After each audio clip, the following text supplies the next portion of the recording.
एक गहरा प्रश्न हमेशा से मानव जीवन के साथ चलता आया है। अगर सच एक है तो उसे समझने वाले लोग अलग-अलग तरीकों से क्यों बोलते हैं? पहली नज़र में ये बात उलझन पैदा करती है।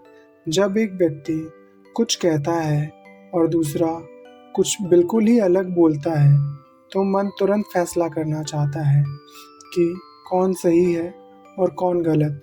लेकिन यहीं पर समझ की असली यात्रा शुरू होती है, क्योंकि ये उलझन सच के बारे में नहीं, बल्कि हमारी समझने की सीमाओं के बारे में होती है। सच को अक्सर लोग एक सीधी सी बात समझ लेते हैं, जैसे कि कोई नियम हो या एक सीधी रेखा जिसे याद किया जा सके। लेकिन वास्तव में सच किसी एक वाक्य में सीमित नहीं हो सकता।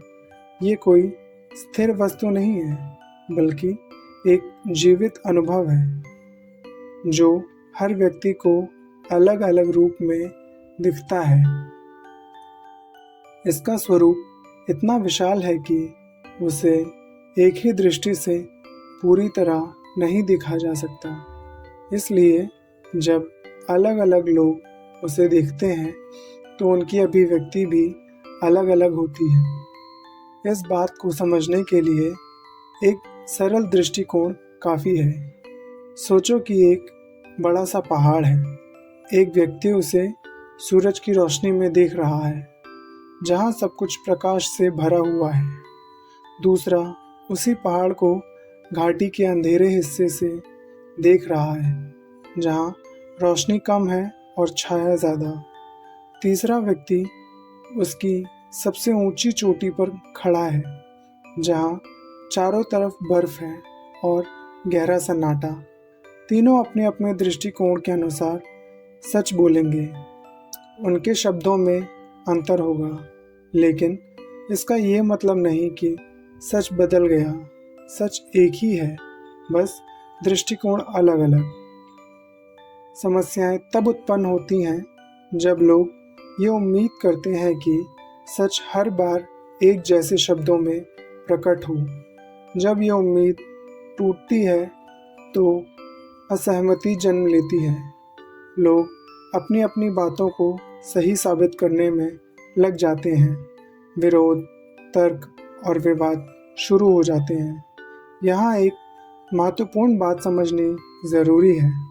जो लोग वास्तव में सच को समझ चुके होते हैं, वे कभी विवाद नहीं करते।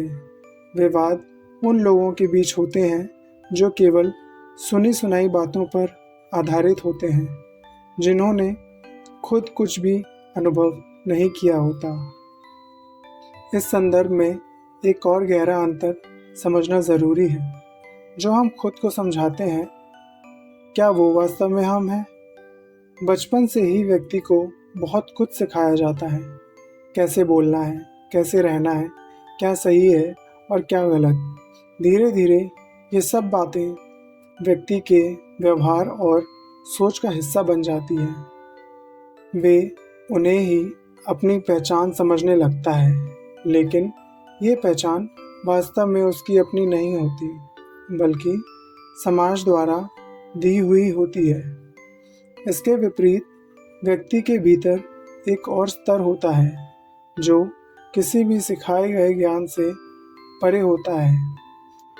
वहाँ कोई बनावट नहीं होती, कोई आरोपित विचार नहीं होते। वही व्यक्ति का असली स्वरूप होता है। जब कोई व्यक्ति इस अंतर की गहराई तक पहुँचता है, तब उसकी समझ बाहरी नहीं रहती, वह अपने अनुभव से बोलता है। इसी कारण उसकी भाषा और तरीका अलग हो सकता है, लेकिन उसका संकेत एक ही दिशा में होता है। लोग अक्सर इस संकेत को समझने के बजाय शब्दों को पकड़ लेते हैं। शब्द सिर्फ माध्यम होते हैं, लक्ष्य नहीं। लेकिन जब शब्दों को ही सच मान लिया जाता है, तब व्यक्ति असली उद्देश्य से भटक जाता है। वह शब्दों की रक्षा करने लगता है, उसके लिए तर्क करने लगता है और धीरे धीरे सच से दूर होता चला जाता है।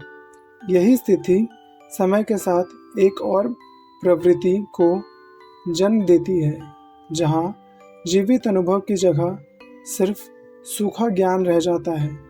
व्यक्ति समझने के बजाय केवल दोहराता है। वह जीने के बजाय केवल मानने लगता है और यहीं से पतन की शुरुआत होती है। सबसे महत्वपूर्ण बात यह है कि सच किसी से लिया नहीं जा सकता, ना वह किसी ग्रंथ में पूरी तरह मिलता है, ना किसी व्यक्ति के शब्दों में। सच को केवल स्वयं अनुभव किया जा सकता है। जब तक व्यक्ति खुद नहीं देखता, तब तक उसका हर विश्वास केवल एक उधार ली हुई कल्पना होता है, जो वास्तविक नहीं होता। ये मार्ग सरल नहीं होता, क्योंकि यह व्यक्ति को उसकी पुरानी सोच और सुविधा से बाहर निकालता है। लेकिन इसी प्रक्रिया में एक नई दृष्टि का जन्म होता है। धीरे धीरे व्यक्ति बाहरी आवाज़ों से हटकर अपने अंदर की शांति को सुनना शुरू करता है, और इसी शांति में उसे पहली बार सच की झलक मिलती है।